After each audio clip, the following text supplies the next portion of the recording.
professeur de maths du lycée Rousseau. Aujourd'hui, nous allons faire la leçon sur fonction exponentielle. Il s'agit de la classe TC et TS expérimentale. Nous allons faire la leçon ensemble. Bon, au début de la leçon d'abord, on devrait définir la fonction exponentielle. La fonction exponentielle est la bijection réciproque de la fonction ln. C'est-à-dire, la fonction ln étant une fonction continue et croissante sur durant plus infini, elle a une fonction qui est bijective. Et toute fonction bijective admet une bijection réciproque, qui est la fonction exponentielle. Donc la fonction exponentielle est définie au niveau de l'activité 1 comme la bijection réciproque de la fonction ln. Au niveau de l'activité 2, on parle de propriété de la fonction exponentielle. Donc, au niveau de propriété, on devrait dire d'abord que propriété 1, exponentielle de a multiplié par l'exponentielle de b égale à l'exponentielle de a plus b. L'exponentielle de a divisé par l'exponentielle de b égale à l'exponentielle de a moins b. Il y a d'autres propriétés, on en parlera après. L'activité 3, il s'agit de variation de fonction exponentielle en fonction de la fonction logarithmique. On dit que toute fonction bijective, sa bijection réciproque aussi est bijective. C'est-à-dire, la fonction ln étant une fonction bijective, sa fonction réciproque était obligée d'être bijective. C'est pourquoi la fonction exponentielle aussi est bijective. Au niveau de l'activité 4, on parle des limites aux bornes de l'ensemble de définitions. L'activité 4, on va essayer d'expliquer un peu pour que nous puissions traiter au moins l'activité 5. Au niveau de l'activité 4, il demande la fonction logarithmique et exponentielle étant une fonction réciproque, alors donner le sens de variation de la fonction exponentielle. Lorsque la fonction logarithmique est bijective et admet une bijection réciproque, sa bijection réciproque ne sera que la fonction exponentielle.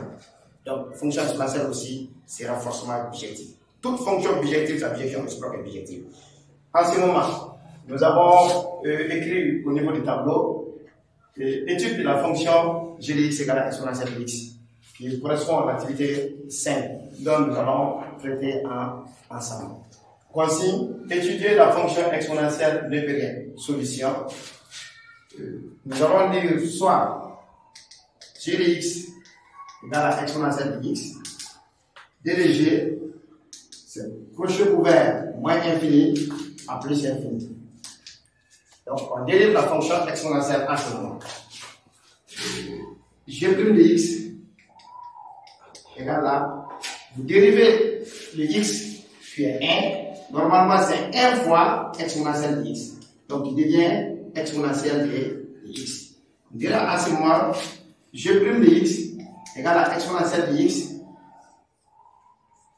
quel que soit x élément de crochet ouvert moins infini à plus infini. Qu'est-ce qu'on veut dire ici? C'est la seule fonction dont sa dérivée est lui-même. La fonction exponentielle, quand il dérive, ça donne exponentielle. Et lorsque vous allez dériver toute fonction, il faut préciser son ensemble de dérivés. C'est ça qu'on appelle son ensemble de dérivés, qui est crochet ouvert moins infini à plus infini. Je dis que la fonction exponentielle est toujours supérieure à 0, quel qu'en soit 0, crochet ouvert moins infini à plus infini. C'est-à-dire, quel qu'en soit x élément de moins infini à plus infini, g de x est supérieur à 0. Alors g est strictement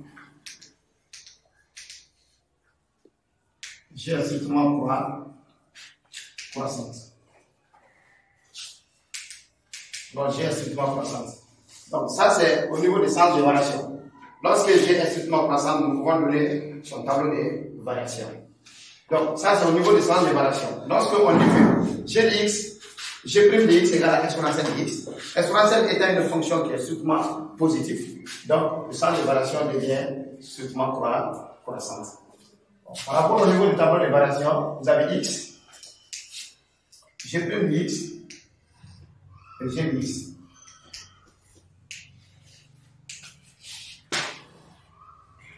Donc, on prend d'abord la nouvelle définition qui se trouve au niveau ici.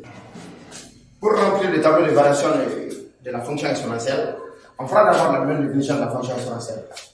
Moins infini plus infini.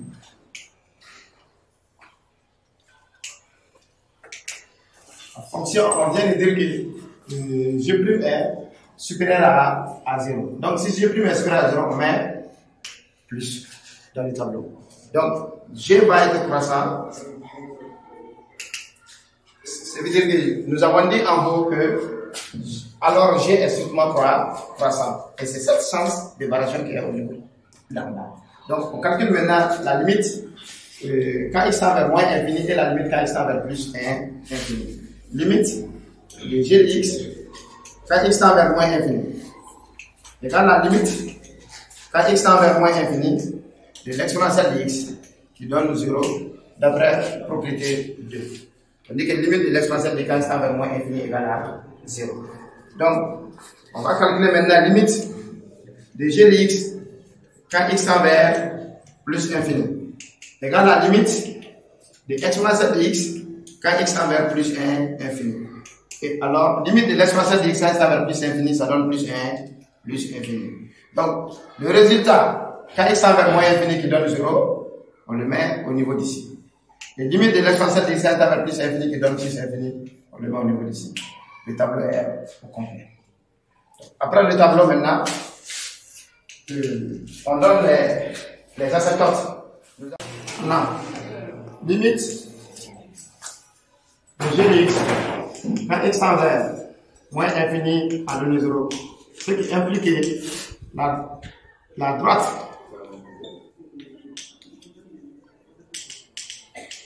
d'équation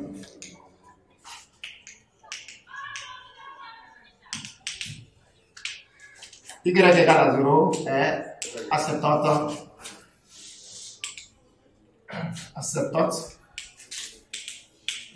horizontale. L'asymptote horizontale en moins infini. Et limite de G de x quand x tend vers plus infini à donner plus infini. Possibilité d'asymptote oblique. Donc, limite de G de x sur x quand x tend vers plus infini égale à la limite quand x tend vers plus infini de exponentielle de x sur x. Et on dit qu'au niveau de propriété des limites, on dit que la limite de l'exponentielle de x sur x quand x tend vers plus infini égale à plus infini. Pourquoi? Normalement, l'exponentielle, limite de l'exponentielle de x quand x tend vers plus infini donne plus infini. Et limite de x quand x tend vers plus infini donne plus infini. Plus infini sur plus infini, ça donne forme déterminée. Maintenant, pour enlever forme déterminée, on va avec comparaison de puissance. L'exponentielle est plus puissante que la fonction x. Quand on donne un nombre à l'exponentielle étant 2,71, quand tu donnes par exemple l'exponentielle à la puissance 2, ça donne 7, et quelques. Et le x quand tu remplaces, ça donne 2. Donc celui qui croit plus vite pour arriver à plus infini, c'est l'exponentielle. Quand on donne des valeurs, l'exponentielle arrive vite à plus infini plus que la fonction puissance qui est en bas. Ce qui veut dire que c'est la fonction exponentielle qui devient plus infini et x va devenir un nombre. Plus infini divisé par un nombre donne plus infini. Part d'asymptote.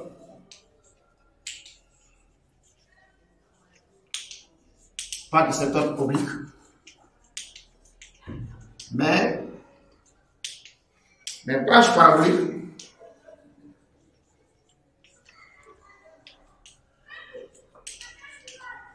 de direction au J. C'est-à-dire, si le résultat de la limite donne plus infini, de f de g de x sur x donne plus infini, on dit que part de symptôme de branche propre de direction au J. Mais si le résultat avait donné 0, on allait avoir part de symptôme de branche propre de direction au I. Donc, la courbe va aller vers, l'axe des orthogonaux. On va essayer au moins de représenter la fonction exponentielle. à ce moment, on devrait faire le tableau de valeurs. Au niveau du tableau de valeurs, donner x, g de x. On remplit le tableau de valeurs en fonction du domaine de définition. On a dit que c'est moins infini à plus infini. Donc, on va prendre quelques valeurs négatives et quelques valeurs positives. Il s'agit de moins 2, moins 1, 0, 0, 1 et 2.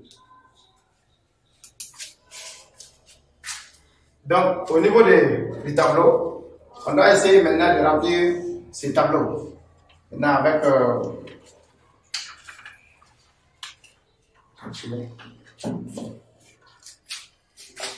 vous calculez maintenant G de moins 2, qui va devenir exponentielle de moins 2.